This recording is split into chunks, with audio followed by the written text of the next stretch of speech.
Hey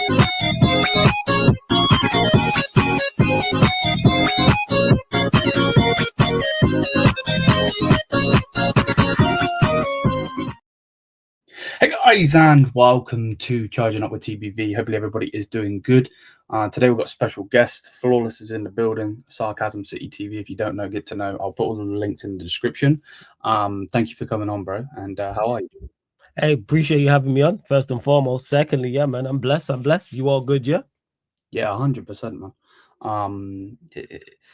It's for me personally, I'm going to get into it. I'm going to start it with this as well. Because I'm so small in the YouTube game, getting certain big creators on is a bit.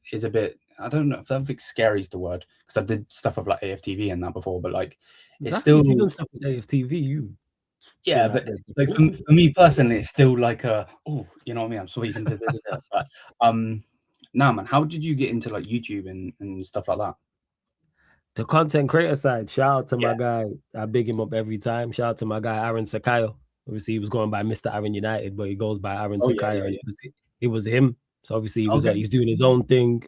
You see him here, there, and everywhere. He's on the zone now. He's doing commentary. I think I've said this, the most underrated person from this space. But yeah, it was him, because I was on radio. Shout out to Pi Radio each and every time I was on radio. And he reached out to the radio station.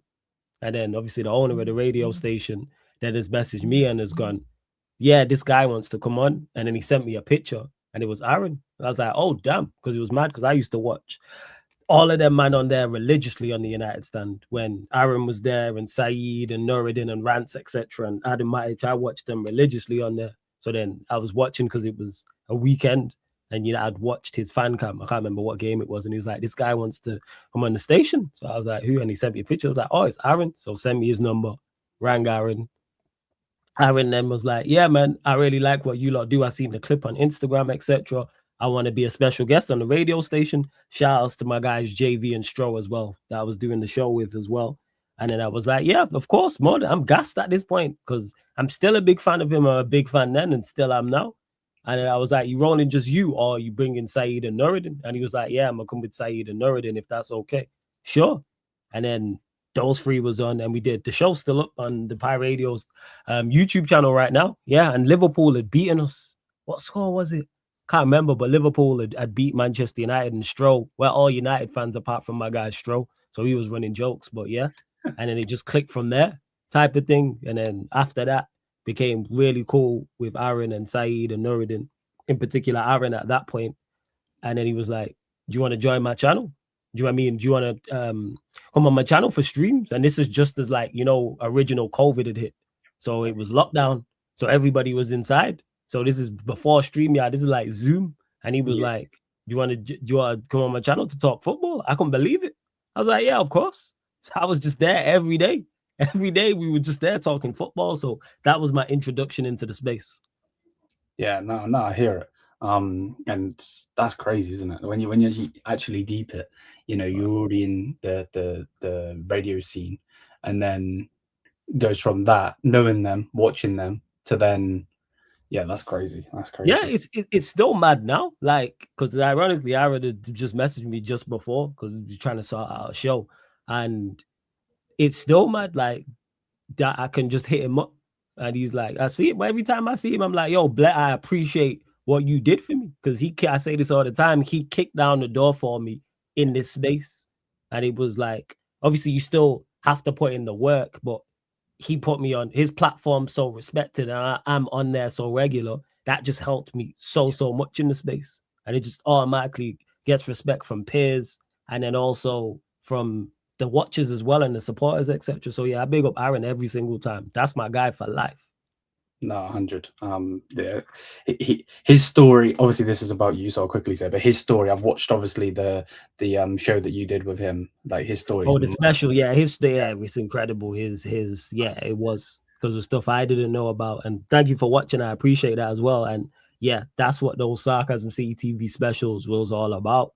Was shining the spotlight and telling the backstory, because there's a lot of things people didn't know. I know him well. There's a lot of the things he was saying I didn't know. A hell of a lot of the things, and like his start and the journey, etc. So yeah, like I said, that's family for life, for him kicking down the door for me. No, I'm with you. And I think that's the only problem with this game as a whole, is it is like who you know. You know what I mean? Do you understand where I'm coming from? Yeah, to an extent. But one thing I will say in this space is, if you put in the work and you're consistent and you're good, the bigger content creators will reach out to you. Fair. All of the content creators I work with that are bigger brands, like bigger channels than mine, bigger individuals, like brands than mine, they all reached out. And I'm fortunate. They all not only reached out to me and put me on their platform, they've done it for many others. So like I said, Aaron's the prime example. He could have easily seen that clip, rated it, and not said nothing. Yeah. He went out of his way to contact the radio station to say, right, who are these guys? Yes, I want to come on. And he could have easily have blocked it and been like, nah, it's just me. He brought Saeed and Nuruddin with him. And then even after that, he's allowed me on his platform daily. Like I said, I was on there daily, and then that's helped so much. And others in the space are like that. Maybe it's different for others. I've never come across gatekeeping or people trying to block. Like everyone I've interacted with has always tried to help. In particular, the guys who are the Mount Rushmore candidates and the GOATs of this space, they've all been blessed. I'd say this all the time. I'm super blessed in this space for who I've managed to work with and who I continue to work with and who I can literally hit up about content, or I can just shout in general. So the fact that I can talk to like Aaron and go on his platform, I'm blessed enough that Saeed is the same, and Rance is the same, and Troopz is the same, and Carefree Lewis G and Lee Gunner have been on this channel, and Matisse, and see, the list goes on. The list goes. Look at the names I'm listed. Like, these are the guys that I'm still fans of to this day and still watch. But I was watching before this space, and all of them reached out to me. Like, I didn't go. Like, I'm not. Maybe I'd be bigger if I did that, if I reached out to more people. But I let my work speak for itself. Yep.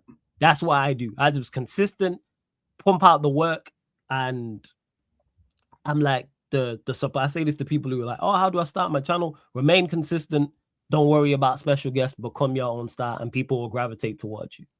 No. I remember you would have known this now, because you said, "Oh, you're a small channel." I bet you've got more subscribers now than you did at the start. I bet you remember going live at first and videos, and I remember going live and having one viewer. I remember these things.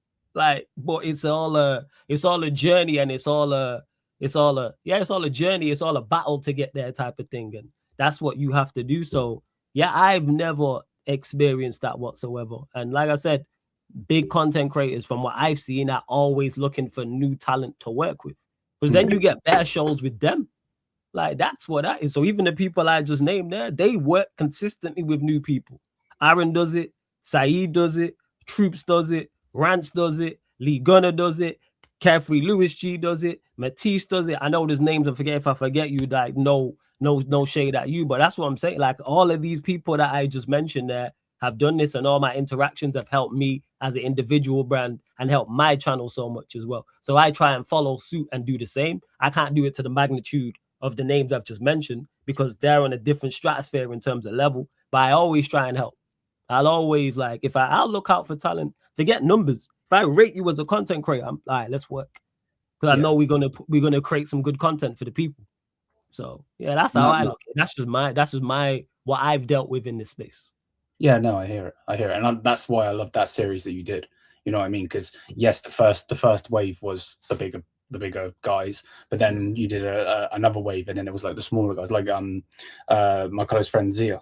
Yeah, I did the next up. So I did the second wave one, which was like, I did the second, because it was like, it's not just about shining light on the people who kicked down the door first for all of us, and the people, like I said, we look at as the GOATs. If you say, oh, who's your top 5? Who did you grow up watching? What was it like? It's about the second wave. And like I said, during that, because I didn't want people to think like, oh, it's a shot calling them the second wave, because I said, I'm a part of that class as well.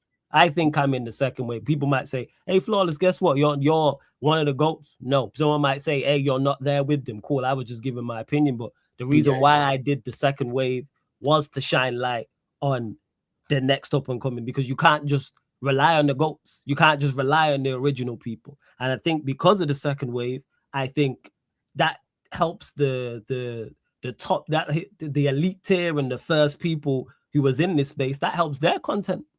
Like if you look at, for instance, Lee Gunner and Northside, I think some of Gunner's best content has happened with Northside, for example. And I'm sure if you talk to a Saeed or a Rance or Troopz and you ask him, oh, who they enjoyed working with, and of course they would have enjoyed working with the people who they was on with at first, but also the people who was after, type of thing. And then you mentioned the next up, because that was important as well to shine light on. That was really critical, because I wanted to do that to say, hey, don't think that people don't notice your work just because the numbers don't necessarily reflect it. That's why I think Zay is quality. I think he's absolutely A1 content creator, and it's going to sound like cliche, but everyone I did the next up with, I think, is quality. Otherwise, I wouldn't have done it. I wouldn't lie to them. I wouldn't lie to my audience. I wouldn't lie to the people. Like, that's just not in my nature. And there's people out there who will be good, but if I don't rate you, I'm not going to be able to do that. So there'll be others who can get better conversation out of you. And that's for the second wave and GOATs, the certain people who I think, they're probably a better fit to interview such and such or have that conversation because of how they are and how their necessarily relationship is. But everyone on Next Up, quality. Like, that's why I said I don't watch the numbers for that. I was like, all right, let's shine light. Let's hear about your journey, because that's interesting. You're new. So you're taking on all this information and then joining up. So you're joining later. I want to hear about it from your perspective, because it's going to be different from mine. That's what that was about. No, 100. And me and Zia have had our differences, but like overall, the guy, like I've been telling him for the longest, work, and he's like not understanding. Like backstage, he won't mind me saying it, but like backstage, and now the guy's outworking me. So I'm like, okay, fair enough. You know what I mean? Like you can't say anything. You know what I mean? 3 channels, grinding, so on and so forth. That's it, yeah, because he got Zia Talks, and then he's got Zia Talks Wrestling, and then there's another one, correct? Yeah. Like, and that's what it is, consistency. Like I said, I get that question a hell of a lot. Oh, I start my channel, what advice? I say all the time, consistency. Even if it's twice a week, even if it's Mondays and Fridays, and you go live 6 p.m. UK time, make sure you're live Mondays and Fridays at 6. That's all I can say. Like, it don't necessarily have to be twice a day, Monday to Friday, or twice a day all week long. And then you, in your own self, become a star. Because we all started at zero subscribers, 0 live views, 0 views on the playback, 0 followers on across social media, and we've all grown somewhat. So I say that all the time. People start, and people are going to gravitate towards you. And one thing I say about the audience in this space as well, they'll put your name out there. If your audience rate you and think you should be working with such and such, they're going to put your name to whoever else and say, hey, check out such and such. Like, I've had that. That's what happened with Rance. Even though I was working with people who was close with him, like Aaron and Saeed. My audience, I would even watch, because I think I was live at the time. My audience told me that he had mentioned my name. Someone in my chat had said that to me. Because we had, like, back before we chopped it up. Yeah, I think he was going to reach out to me. And he was like, yeah, people, I keep mentioning his name. I'm going to reach out to him. I'm going to reach out. And then he reached out to me, and then we spoke. No.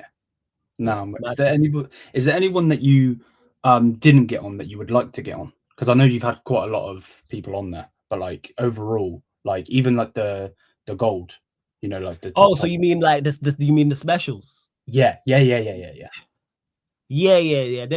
definitely is. There's people that I would like to get on for the specials. Of course, definitely one. And even with the specials as well, people like, oh, like, why don't you reach out to such and such? And like, I'm like, I know what happened organically. Like, I want it to be organic, like not me reaching out. Like, I want to build like a rapport and a relationship with him. But in terms of names, who was in the gold ones that I've not? I think I've mentioned this before, and I'm like, yeah, there's 4 or 5 names. So you get an exclusive here. Expressions is definitely one. 100%. Expressions definitely one. And I've been blessed enough to meet him. Hilarious guy. Like, how he is online is exactly who he is in person. And yeah, and a blessed guy as well. He's mad cool also as well. Flex is another one. Flex, who I don't know like that. And because of what he's done and in terms of his space as well, Don Robbie. Don Robbie, because I think he pioneered, like, let's be honest, he pioneered this.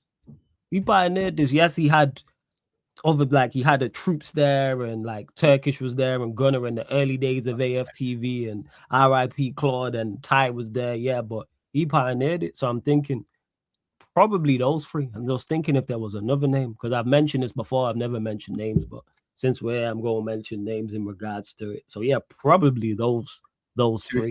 I did put you on the spot, so don't worry. Nah, it's cool. Nah, it's cool, because normally I mention it and say, oh man, I'm on my, like, yeah, there's people I want to get on, but I don't name names. But since we're here, yeah, I'm gonna name names. So yeah, probably those. I'm trying to think of anyone else.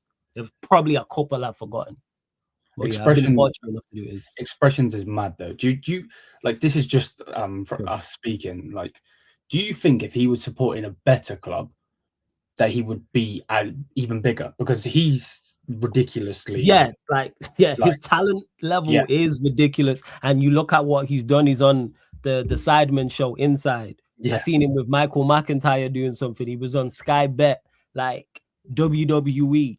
He's that talented that you can put him in any of these spaces and he's fine. And yes, if he was a Manchester United fan, if he was Liverpool, or if he was Chelsea, or if he was Arsenal, because he probably has even more people following him. But then again, he's bypassed that now. He's bigger than Spurs now, like in regards to when I say that, the team he supports. So yeah, would it have helped him? I think early on, but he's going clear, and he's going to continue to, 100%. And you're going to continue to see him thrive in the space, because he's just entertaining. Whatever's going on, whatever he's talking about, whoever he's talking to, or if he's by himself, he's entertaining, and you can't replicate that. Super entertaining. Yeah, I love the way that you can still see, like, obviously I've never met him or anything, but like you can still see that he's being himself, you know, even when he's around like people that are very would you say, like professional. He's still himself. I watched what was the video I watched the other day? It was like one of the, I think it was not the grilling one, but where he had to pick, and like so what's going on? He's gonna be him. Like he's not gonna change. Like you see him on Sky Sports, and he goes, "Yeah, my midfield's like a pack of polos, hole in the middle, nothing." Like that's him. He's not gonna change like expression. Like he's on Sky Sports. He's in unprofessional platforms and super corporate platforms, and he's still gonna be him. Like, even when even when he was talking to the comedian Michael McIntyre, he was still running bants and jokes.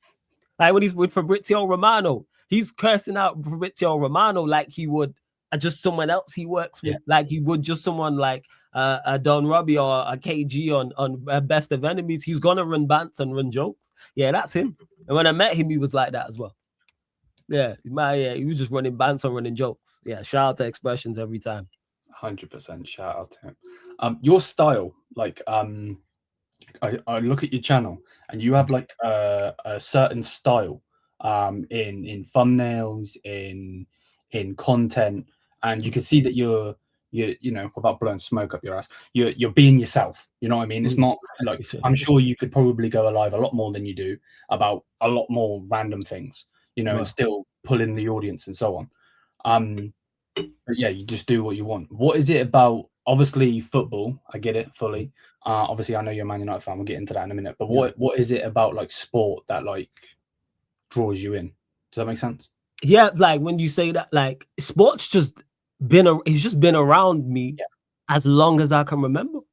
Like football, I've been watching from my earliest memories. I remember watching football on TV, playing football, talking about football with friends, and my family talking about football. But my family, mad Manchester United fans. Mom, dad, uncles, siblings, cousins. So I'm used to that. And then in school, playing football, like I said, friends are mostly United fans. You got the odd other fans here, whether it's Arsenal, whether it's Liverpool, whether it's Chelsea later on, whether it's City. So yeah, in regards to sport, it's just something you grew up on. Like I say my earliest memories of life involve sport. Like sat down watching TV and stuff like that. Like that Eric Cantona goal in the FA Cup. Like I didn't watch the game live, but that goal is just stuck in my brain because I just replayed so many times that year and ever since when we beat Liverpool 1-0 in the FA Cup. When he hit it on like the half volley from the edge of the box. So yeah, that's what gravitates to sport, and I just loved it. Fell in love with football and just love it, and I've loved it ever since. So Man United, obviously, you just said that obviously it's a family thing. was your, as a Man United fan yourself, and obviously I've grew up around Man United fans myself, what is your greatest memory? Oh, 99, 100%. It's 99. I'm old enough to remember 99, even though I was a kid. Blessed. Yeah, 99. Like, without doubt. Watching that final, thinking it's all over, especially after you run for a treble, you've won the Premier League, you've won the FA Cup, and where then, yeah, I know this is Bayern Munich and that, but yeah, where yeah, I just seen that as you saying that. The bad, because it's mad, because I was talking with Veta last week. Shout out to my guy Veta Games TV, and we was talking about like Champions League runs, and me and him was debating like United's Champions League winning side versus City Champions League winning side. Okay. And then I mentioned it, and Zay was like, "Well, why'd you have to mention 99?" But yeah, like you remember that, man? Like Solskjaer's won it, like yeah, Sherry, like those two goals, yeah. So yeah. No, Champions League 99. Nah. What have you? Don't worry, it's blessed. I get it all the time. Sorry, man, to bring you back such a hurtful memory, but it was just scenes, man. To be fair, I would have been 1, so I wasn't even. Oh yeah, so it's not too bad for you then. Yeah, I'm older than you, so I remember it. Like I say, I was a kid them times and thinking it was all over because we were shocking in the game. You like hit the bar like 3. You like hit the woodwork like 3 times. Yeah. When 1-0 up early, like yeah, we was not good, but we got over the line. We Bayern, we should be a lot closer to Real Madrid's Champions Leagues than we do, but whatever. That's a totally different conversation. I hear that. What do you think it's going to take to get you back to the promised land? Get it back to being where Man United? Because when I grew up, I'm sure you would have lived it, you know. But I remember going to school. I didn't really know what football was. I was a WWE kid, but like going and my best friend being like, "Yeah, United have just won." He was always happy. Now when I speak to him, he's always depressed. You know what I mean? Yeah, it's been depression. It's been very depressing. So I understand why your friend as a United fan would. In regards to it, United getting back to it, highly unlikely, because we had 2 GOATs in their field in that era. With Sir Alex Ferguson and David Gill, we had 2 people who were absolute GOATs of what they did. Sir Alex Ferguson for running the club top to bottom, we all know about that, and David Gill in terms of bringing in players. And to get one of them is tough, because even you look around football now, like it's tough to get like a manager of that caliber that you say, hey, you know what? He sits in the Hall of Fame class. He's in that room. He sits at that table with the GOATs. And then you get David Gill off the pitch as well. So in regards to it, I don't see it. And our ownership stinks. Been saying this. Ownership sucks. Glazers stink. Ineos stink. Granted, Ineos have recruited better, but still not good enough. Because that's the problem, isn't it? Like, obviously, being a Bayern fan, I'm English. I live in the UK and everything, so I still see all the news and everything. And like I said, my best friend's a Man United fan, so we obviously chat. But like, you're still spending big money on players, but then the players that aren't good enough. You know what I mean? Like, do you personally believe, like, if you were to get like a Saudi takeover or whoever, that would probably bring you back? Potentially, because like to me, when people was talking about the ownership and people was talking about all Saudis to spend big money, I just want the ownership that puts Manchester United being first, being Manchester United being the best. I want that to be the number 1 priority. Now, if you fall short, you fall short. We fell short in the Fergie era. We didn't win the league title every season. We didn't win the Champions League every season. We went barren spells where we signed bad players, and we went 2 years without a league title or 3 years without a league title, and it felt like an eternity because we were just winning so often. So one thing I will credit Ineos with is the ownership, the recruitment has been much better. The buying of players has been much better. I look at last summer, I look at the summer before, and I go, spot on. As much as I'm critical with them for other areas, like the managers, because I think they've been shocking. Their stubbornness, their just sheer ignorance and slow to react. Buying players, spot on. Like I say, I look at last, but from within the Premier League, it's a tried and tested method that Sir Alex Ferguson did year in, year out. If there was players or a player outside of whether it's the top 2 or top 3, we'd go and get him. We did it consistently. If you look at through Manchester United's best players, you go from 92 all the way up until 2013. Yes, you have your exceptions. You have a Ronaldo, for example. You'll have to go back further, a Ronnie Johnson, but for the most, or Yap Stam, but for a lot of the players we signed was from within the Premier League. And we went back to that. This is why Cunha and Bremer I was over the moon about. I was like, yes, go and get the best. And then you added a Sesko to that. Lemens was smart business. Aiden Heaven was smart business. Season before that, Delit, Yoro, Maz, all smart business. So we need to continue with that as well in this summer as well. That's what I would say. No, it's, again, you know, obviously I can only speak from what I've seen, but like on that, it does seem like a lot of every team that you try to buy from knows that, number one, who you are, and what you've done in your history, so on and so forth. But they know that you have the money. It's not like, for instance, like a Southampton, for instance, if they were to bring in a certain player, they're going to have a margin, and you're not going to go over that. You know, where United, they can just poke, a little bit more, so on. You know what I mean? Because like if another club tried to get Maguire when Maguire went to you guys, he wouldn't have gone for the price that he went for, because would have been getting him. It was like, it's not there. That ties back into recruiting correctly. On one draw in the line, if there's a price that you've got and you don't go, because we've spent big before. It was years before. Rio Ferdinand at the time was a record fee. People don't remember that he was a record fee. I think it was 30 million or 29 million, which was a record fee and a record for a defender. Like in 2001, I think it was, or it might have been slightly later. But because of the way that turned out, people don't remember it. People are going to remember the Maguire fee because of how it turned out. It's all about, for me, say this all the time, people don't remember prices when players work out. You can sign a player for 90 million. People say, what? How can you spend 90 million on? And if he delivers 3 Premier Leagues and the Champions Leagues, no one don't remember his price. Like when we look back at United players in the past, I can't tell you the price of some of these. Look, Rio I remember specifically because it was a world record, but others I don't remember. I think Ronaldo might have been 12.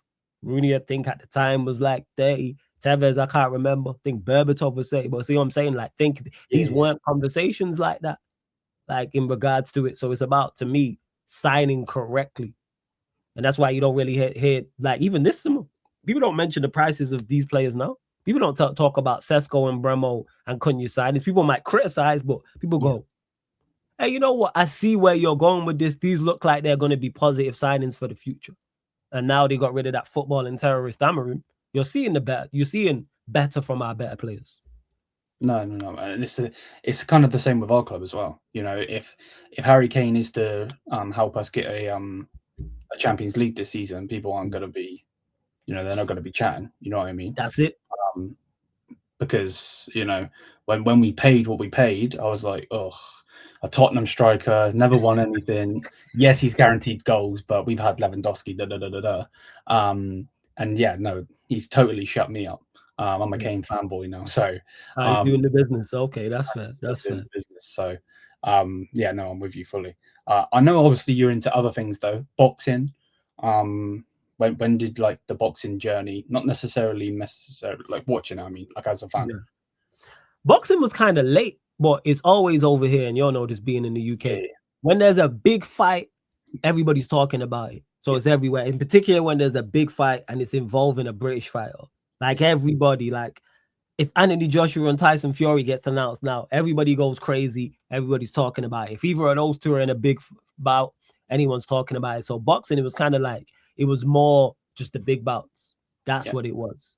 And then as I got older, I started like getting more into boxing, and like Floyd Mayweather, my favorite boxer of all time. I think I've said this before. I think as an athlete, as a sportsman, I think he's the best I've ever seen. And when I say that, he's the best of the best. So I think Floyd Mayweather is better at boxing than Ronaldinho was at football, for example. And Ronaldinho's my goat. Like that's how highly I rate him. So it was more so that era when he fought Ricky Hatton, which I believe was like 2008, 2009. So that's when I was like, and then everyone was like, oh, Ricky Hatton's got, and I'm a casual at this point. And I'm hearing Ricky Hatton's got a chance. Ricky Hatton's got a chance. And is what pundits are saying, social media saying. So I'm like, all right, I don't know too much about Mayweather at this point. I was kind of familiar with him, but not fully. And then the fight happened. And I was like, how did you lot get this so drastically wrong? So I just started doing my own research. And then once I started doing my own research, realized how wrong they got it. And then it kind of stemmed from there in regards to it. And I'm still not a hardcore now, but I'm much more than a casual. So I'll watch a fight that's not a mega fight if it's 1 or 2 boxers I'm fans of. So that's where that stems from. And I just appreciate the art of it. So whether it's a defensive wizard, and a complete technician like a Floyd Mayweather, or someone who's just gonna knock you out like a prime Deontay Wilder. Like I like both ends of boxing type of thing. So that's where that comes from. Did you ever get into like MMA, like UFC? Nah, I'm not an MMA guy. UFC, MMA never appealed to me. Seeing people getting kicked in the head and needed, I like the sweet science. That's a bit too graphic for me. Yeah, okay. It's a bit too graphic. Respect it highly, yes, because I respect all sport at the elite level. But yeah, it's just a bit too graphic. Seeing people get choked out, and like I said, kneed in the head and kicked in the face. Nah. It's like not for me. Yeah, it's gladiator-esque. That ain't for me. Nah, to be fair, it's probably good it's not for you, because right now it's just a wrestle fest. It's a bit boring. It wrestling.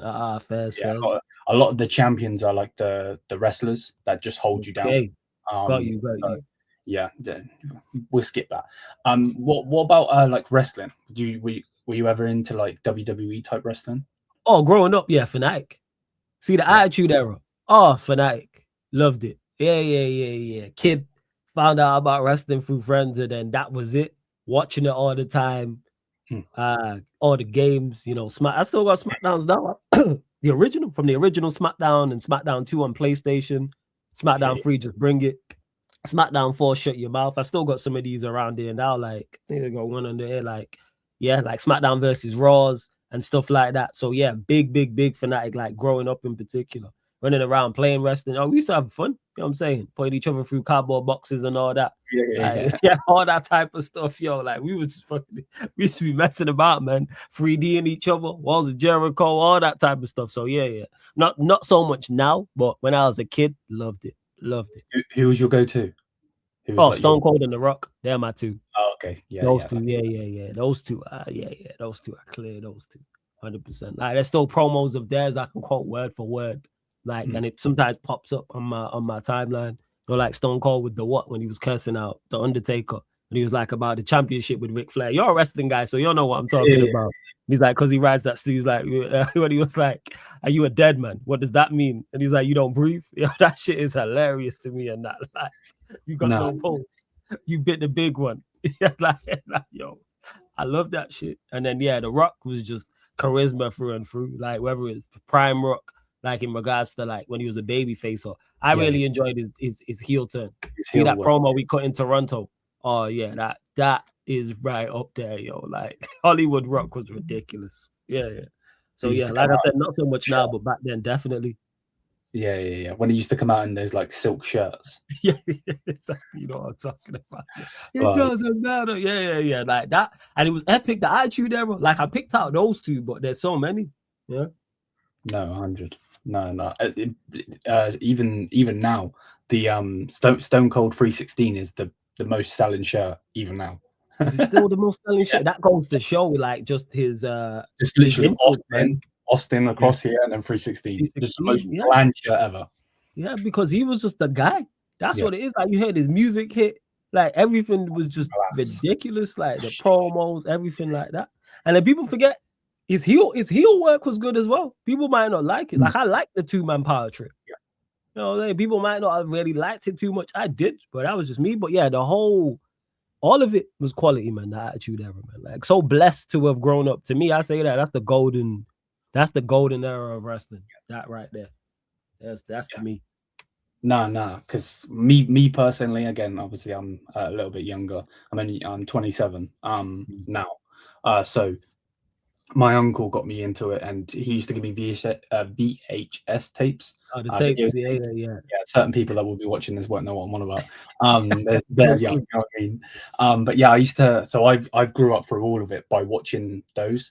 So the Hulk Hogan's, to the Attitude Era, like you said, and then even now, obviously, I'm still a massive fan myself.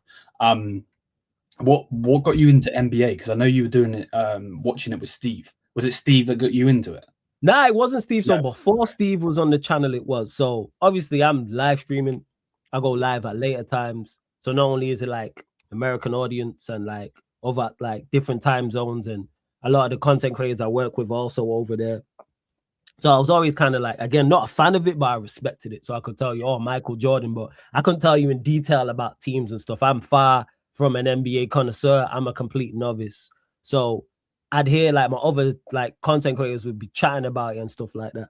So me, like, so we were talking about it and people was like NBA content. And I was like, now I'm not really, because I'm not a fan of it and I don't know about it. It's like, I'm not going to lie to my people. Like you mentioned about not going live about random stuff. I have to have some knowledge of it, whether people think I know about football or not. Like I can talk about it. I can sit on a stream by myself and talk football. Same way I can do that about boxing.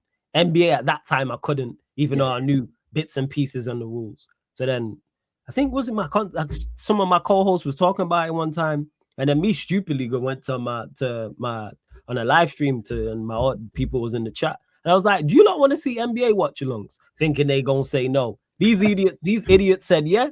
Proper idiots was like, yeah, enough people in the chat. Yeah, we want, because I'm thinking they're gonna say no. Because I've never shown any interest in it like that. And it never really got mentioned heavily. It was here and there. So I'm thinking, yeah, they're gonna say no. Oh, we want NBA watch-alongs. Fuck, all right. So then we run in NBA watch-alongs. And unfortunately enough for me, a lot of the people I was working with knew NBA inside out. So they could tell you, they can go back and tell you about what happened in the 2016 playoffs. They can go back further to the early 2000s and the 90s and break all that down, because there's still certain rules now and things. I'm better now, but terminology I didn't use. So in the early days of watch-alongs, I wouldn't be able to do that by myself. I had to have people on with me, and I'd be like, hey, ask such and such. And I'm learning, asking questions. And then because I was a fan of the sport anyway, it was easier to get into and digest. And I'm like, oh, I like this. And I like high stakes sports. And that's what the playoffs are. When it's a game best of 7 and, you know, it's the last, there's one team's got the ball and it's the last shot. And if they miss this, they go out. If they score, they tie the series and it goes to a game 7 or a game 6, for example. So that's where the NBA came from. And been some of the most enjoyable streams is them NBA watch-alongs.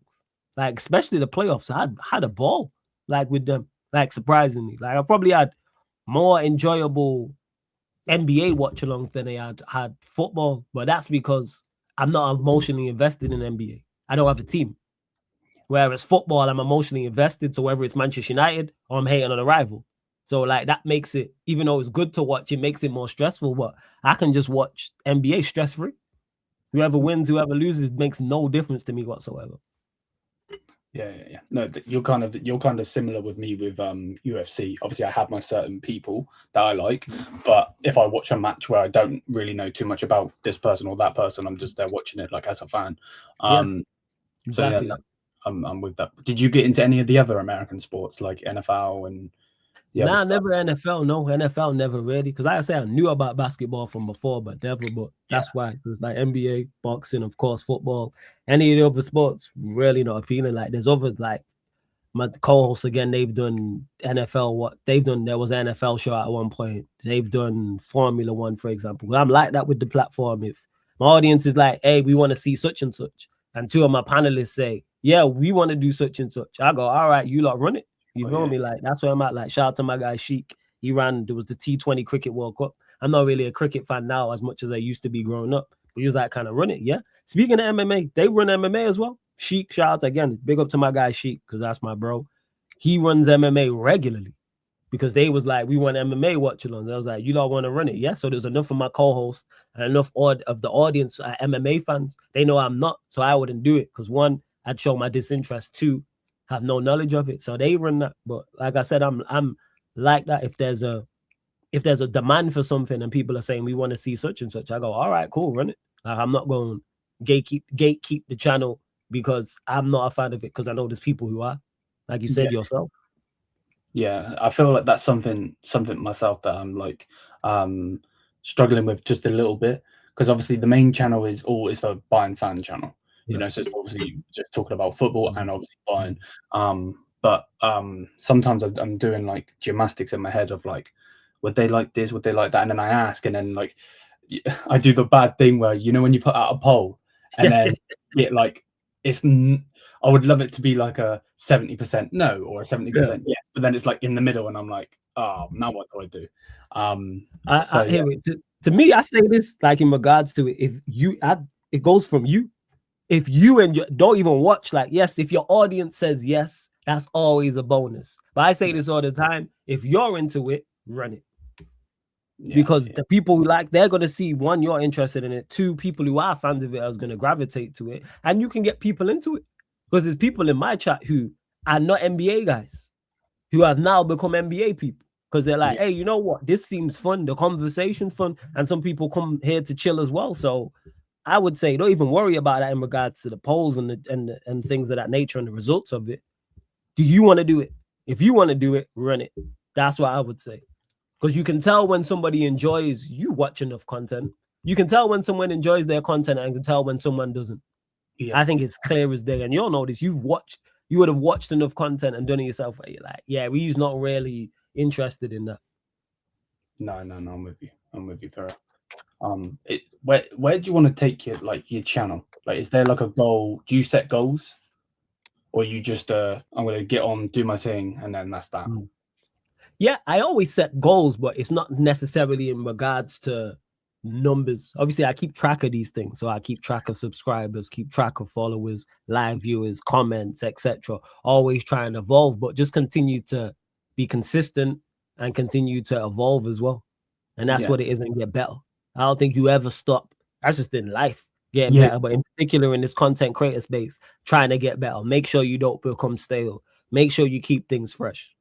Still maintain, like, keep your audience happy, but add new things as well. Like, that's where it is. So in regards to goals for me, just continue to elevate. Because if someone would have told me at the start, you'd be sat here with X amount of subscribers and people will be like, you sat here with X amount of subscribers and people will be like, oh yeah, I rate your thing, and bigger content creators who I'm fans of have worked with me. And like you mentioned, like be getting you on your channel, like me being on your channel, which I appreciate you having me as well. You're like, oh, it's still a little bit, whoa. Like, that's crazy. Like, even when I was doing the Next Up series, the biggest surprise to me for that was when I'm talking to most people and I was asking them like, all right, so what was your introduction into the space? Who was you watching? The amount of them that mentioned me or Sarcasm City was mad. Because I don't look at it that way. But as opposed to people joining and who are new into the space, this might be I might be the first person they hear, or the first United fan they hear, or the first channel they come across, etc. So yeah, just in regards to that, keep elevating, because there's more subscribers and more views and better content to put out. So that's where I'm at with it in regards to the channel overall. Yeah. Because I've seen that you on your match reactions. Yeah, you used to do just like sit there and do like match reactions. Now you've got like the whiteboard. Yeah, I got the board still here. Where is it? Hold on, I got the board here. I got you 1 second. Show the audience. This is from the last one. Yeah. This is what I'm saying when I say about evolving. I didn't realize it would get this. Shout out to my head of creative. Obviously, it's a bit rubbed out because this was the last time we played. But yeah, like, so I have the board and things like that, and the way people gravitated towards it. And more so, it was a good idea, but it was more so to get my point across. Because I'd say something, and then people in the comments would ask me about that. I'll go, oh, why did you mention such and such? I literally said it. So now it's on the board. So yeah, like you mentioned the whiteboard, like that's a part of evolve. Just something small and simple like that is part of evolving with the match reaction. So I'm always trying to think of new ideas. Like if you're in the content creator space and you'll notice it's 24/7 in regards to in your thought process, because you're always thinking, how do I do better? What can I improve? What can I add, etc. So yeah, like you mentioned the whiteboard, so I appreciate that. And yeah, the white is great. I love it as part of the match reaction. It's fantastic. 100. You obviously run your pro clubs. Do you ever think of putting any other games out there? Definitely, yeah. I do want to, but you know what it is? I just like playing pro clubs so much. That's what it is. Like, it's more so like the gaming is like that is like I mentioned about doing things that you like, because I know pro clubs isn't the most popular format. It's not the most popular game, but I just enjoy playing pro clubs. I've been playing pro clubs now for many years. People are like, oh, why don't you do career modes? I've been playing FIFA since the 90s. Tired of playing career mode. I remember playing, like, again, I'm mid-30s, people. First game, I'm trying to think, first FIFA I played, it's probably like FIFA 97. Like, so it would take you back that far, like FIFA 98, road to the World Cup, and I remember playing these things. So yeah, but in regards, definitely, like I say, GTA is definitely something I'm going to run again. I'm definitely going to run that again. I'm literally in the works of sorting that out. And of course, when the new GTA drops, that's going to be there. Fight Night Champion, I ran that on PS3. I ran that old school. Undisputed, because that's the other box, that's the newer boxing game. So I'm going to definitely get to that at some point. It's just time. And old school games as well. Like, I want to run, for instance, Time Crisis. I'm definitely gonna run Time Crisis at some point. I'm gonna get it. Def Jam Fight for New York. That's another one. That's a classic game. But there's definitely more. But the gaming channel is more so. That's more. I'll say this now, selfishly. That's more so for me because I would just be there chilling gaming anyway. So I'm like, yeah, you got Undisputed. So yeah. So you know what I'm talking about. So because I went to live stream it and then the screen split on me and I Googled it and people said the game be bugging at times. So I was like, I don't know what's going on. The game bugged because I was like, turned it on, live streamed. It was fine on the screen, but on my TV, it was split. So I'm like, is my TV messed up? Is my PS5 messed up? And then I Googled it, but I'm definitely want to run more games yet. So I will do at some point. I just don't know when. It's just time as well. Yeah, that's the problem, isn't it? Especially when you're in the football space, because football is so, dominating in content. You know what I mean? So no, I'm with that as well, and I can't wait for GTA 6. Honestly, they need to stop putting it back. Everyone can't wait for GTA. That is there. So I've got the channel there for when GTA 6 does drop. In particular, online, we're going to be running around causing a madness. I can't wait. I would love to know how much they're going to make from those shark cards. They're gonna make a good stack. Make a fortune. They really are. What do you enjoy most? The Mandem talk, obviously your Manchester United one, or like your Q&As? Varies for different reasons. So like the Mandem United pod, I'm there with United fans talking Manchester United. Yeah. And I say this all the time. When United are doing good, it's the best show. When United are doing badly, it's the worst. So people might think, being on and getting getting bantered by rivals, that's worse. But getting bantered by rivals, I expect. Whereas with Manchester United fans, and I'm around, I have intelligent, smart football fans on, they're going to break it down. And they may break it down to a point of something I didn't realize. And I go, why did you have to say this publicly? Like it had to be said, but I didn't look at it that way. So on my show, it's for different reasons. Again, it ties back into enjoyment. I wouldn't do a show I didn't enjoy with people I didn't enjoy on a show I didn't think was good. Yeah. So that's what it is. So like the Mandem United podcast, obviously I enjoy talking Manchester United. Best thing I like about the Q&A is the unpredictability. Back to the wrestling term, and you'll get this, I say it all the time, that's like a Royal Rumble. You don't know whose music's going to hit and who's going to come running down the ramp. At that Q&A, it might just be me and there's one other. So it might just be me and Steve on there. You might tune into a Q&A and there's 9 of us. And you don't know who's going to, there's so many, because once you're on, on my channel, I say to everyone who's on there, if you want to join the Q&A, just shout me. So you'll see people pop up in the chat and they'll say, send me the link. Or people will message me, whether it's WhatsApp or socials, and say, send me the link. If you've got something you want to say, I want to hear from you. That's where I'm at with it. You got something you want to say on it? All right, come join. Music hits, come running down the ramp, and that's what I like about the Q&As is the unpredictability, because you never know where them shows are gonna go. And then the other shows I like for different reasons. Like I say, the United City show, Vader's my guy, proper wind up, proper asshole, but A1 content creator. He's one of them who you put him in any scenario and any situation for content and it's gonna be entertaining, because 1, he's extremely knowledgeable, 2, very funny. So when you have a combination who can do that, and he's a City fan as well, so he has that air of footballing arrogance and smugness, and that adds to shows, and he a wind up. So doing that show and that keeps me sharp. Me and Vader, the last show we did was 3 hours. Most of it was me and him arguing, but it keeps you that was most of the show. And we were you were new, we're yo, what's going on? Vader's family, it was never be more than that, but it's me and it, you need that sparring like that. And he's very, very quick-witted, and it's so that's what it is. And then other shows, I say, the United Arsenal show I do with TJ and Don C, that's fantastic for a whole different reason, because you got Don C, Arsenal through and through, from the area, grew up an Arsenal fan, despises Spurs. And then you've got TJ, American, whole different, again, Arsenal fan through and through, despises Spurs, but just the contrast of, even though it's them supporting the same team, the contrast of their views. And that's what I like in regards to getting it from, you're getting thoughts from 2 different complete angles, but they both want the same for the football club as well. And they're both extremely passionate, will praise where they praise, and they'll be critical. And I think they're very fair with it as well. And again, ties into it, both entertaining. That's why Don C is doing very well at his channel. Donversation TV, same with TJ as well, type of thing. The Yardman Show, I don't need to say no more. Just fucking hilarious. Yeah. Like it's just hilarious. Like it's just, if anybody goes to a black barbers won't know, that's exactly what that's like. And you have Lex, Kaneki, and Javon who are free, just hilarious. I can't stress it enough. That show, they have me in tears every single week without question. Just typical Jamaicans. Like if you say, oh, the stereotype of Jamaicans, unapologetic. Call it as they say it. Like, don't care whether you're offended or not. That show was the reason I invented the banner on my channel about all the views expressed by panelists on the show and not the views of Sarcasm City TV, because they'll just go there. They're not trying to be PC.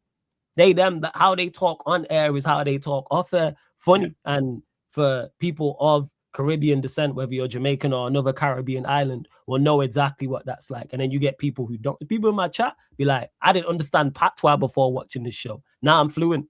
I like that crossover and the like. Sometimes I have no idea what these men are saying, but it sounds funny. And then they pick it up as they go. Yeah, I get that type of thing. So that show there, hilarious. And obviously I'm part Jamaican, I'm of Jamaican descent. So doing that meant a lot. And I knew that was going, Lex and Kaneki and then Javon added on later. I knew that was going to be. And then you get the flip side, the Bayesian show. I'm obviously part Bayesian as well. Like my family Barbados and Jamaica. And that is the same as the Jamaican show, but just turned down. Because Bayesians are more turned down. We are more relaxed for people of Caribbean descent. So, and also what I like about that as well is Liverpool. So we get the banter with me and Barnes and Pops and Crab. But because they're older, they can tell you about more. I'm sat there and listening. Because they remember the 80s and like early, like I remember the 90s, but they remember the 90s better than me. So that's why like it's a complete contrast to the Yardman Show, even though it's 2 Caribbean islands. So I think I mentioned all the shows there. And there's still shows I want to bring back that I'm trying to dot all the I's and cross all the T's. But all the shows you see me on, I have on my channel on a weekly basis, I genuinely enjoy doing for different reasons. That's why I don't have the same guests. Like when I say the co-host, none of my co-hosts are the same. The Yardman Show has similarities to the Bayesian Show, but it's not the same. How Lex, Javon, Kaneki are is not the same as Barnes and Pops and Crab. And you see that when we do the crossover. When we did the West Indian crossover, and it was the hilarious show. Because Caribbean people just get it. So, like, yeah, and when I do other crossovers, they all cross over. That's the thing is because I pick purposely, like, certain personalities and stuff. This is why all the crossovers work. Trying to be like Marvel. No, I'm with you. I'm with you 100. I'm just looking at your channel where you were speaking that. And it, again, you can tell you care, you know, from your content, you know what I mean? Like, because there are people out there, and I'm not dissing anyone in particular, but there are people out there that do things for views. It's the same thing with yeah. With, I get what like, you're saying. Yeah, you know what I mean. Yeah, I hear you. But like, yeah, because that's just sometimes you got to watch what you say because you don't want to offend anyone, obviously. But I still want to be myself. You know what I mean? I don't want to be a fake person. Do you know what I mean? Yeah, that's it. Like, you find your style. You even find your style. You just find your way of doing things. I've never been about views and like going viral. I'm like, yo, the views will happen. Yeah. The viral moments will happen, probably on accident, but it will happen. Yeah. Me and Hassam arguing on when we was on Back Again, arguing on there. That went viral, but I didn't know till Troopz stopped because I was talking on the show later on. I was like, I ain't been viral. He's like, no, you have been viral. I didn't even check it, like, because I'm not thinking, all right, let's go viral. And it's after the irony, after they packed us 7-0. That's when all that came about. And shout out to Sam every single time as well. So that's where it stems from. It depends what you just got to know what you're in it for, but be yourself. Yeah. If you're high energy, emotional to your team, be high energy and be emotional. If you are you curse them out in a certain way, curse out your team in a certain way. If you're more relaxed and laid back, be more relaxed and laid back. People know me in real life. It's people who know. So if I'm on here being performative, they gonna pull me up and go, "What you like? That's not you." Like what you know, just like don't try and be. And I say this all the time. Like if you are, be yourself, and then you don't have to worry about offending people. Like in regards to it, because you're being yourself. You know where it comes from. It's like, all right, I'm not purposely trying to offend people and copy. Like, again, it's styles. Like, we're talking about wrestling. Wrestlers have different styles, for example. It's like, obviously they're given a style, but it's what works for you. So that's why I am with my channel and that. Like, I'm just like, let me put out the content and people gravitate towards it and enjoy it. And I have my regulars that do that. And I'm super blessed to be in the position I'm in. And I will continue to try and elevate others as well. I'm all for that. No, I'm 100% with you. I feel like at times from my journey, I've definitely been, you know, trying to get the views and so on, because like, you know, in that line side. But then nowadays it's like exactly what you just said. I'm just, if I want to turn it on, I'm going to turn it on. If you know what I mean. Be you type of thing, like that's it. And the fact that you caught yourself and you know that, because it's easy to get lost in that. Because view sounds good because it's notoriety and it's money and it's monetization and others reach out and it's like, nah, I'm not into that. Like, people say, oh, you're not gonna go viral. True, but fortunate enough for me, most big platforms I've been blessed to go on, whether it's once or twice or whether it's a regular occurrence. So that's how I am, because I'm like, I am me. Like, this is not an act. Like, I am just chilled and just laid back, like, in life. Like, I'll never forget when, as I've said this before, and I say this on here, never a shout and never a foul. Obviously, they do their barbecues sometimes in the summer. I know they didn't do one last year. And this was like 2-3 years ago now. Yeah. And I'd met Northside there, and we'd spoke a couple times. We'd been on stream. And then we were just all there chilling, like all of us are there. And then like half an hour, 40 minutes as to we're chilling. Northside looks at me and he goes, yo, you really are just like chilled out and just laid back in it. Yeah. Like, this is me, like how I am now. If you get me amped up and we're going back and forth about something, I can do that too. Like, that's not a problem. We can get into a football and I can run bants and run jokes, or we can have serious conversation and go back and forth about whatever as well. But for the most part, I'm just like, all right, I'm just going to be chilled out and just me. Like, but there's times I've gone back and forth with people in my chat before. But it depends on what's being said and what's going on. But yeah, I'm not into the views. I say this all the time. Build it and the people will follow. The views and the notoriety will come with it. If you are consistent and you are good, you have nothing to worry about. It might just take you longer to get there. When it take me longer to get, could I be performative and get more views and have more subscribers? Yes. But that's, I'm not into that. It's not you. Yeah. Nah, it's not for me, but I can't do that. I could easily jump around and throw shit and be like, did you there and kill? Nah. No, not for me. Like the white boy, that's me. The white boy. The point, that's me. Like, that's something I would, oh yeah, this guy idiot. That's me in a nutshell. You know what I'm saying? Like, no, 100, bro. That's, you've hit the nail on the head there. That was my final question. Yeah. So thank you for coming on, bro. Of course, man. I'll have all of the links, like I said, people in the description. If you don't know, then you need to get to know. 100%. But yeah, final thing. Thank you for being you and coming on. And yeah, man. Peace. Yeah, yo, blessed for having me, man. Appreciate it. Enjoyed the conversation. It was good. Thank you. 100, bro. 100. All right, let me end.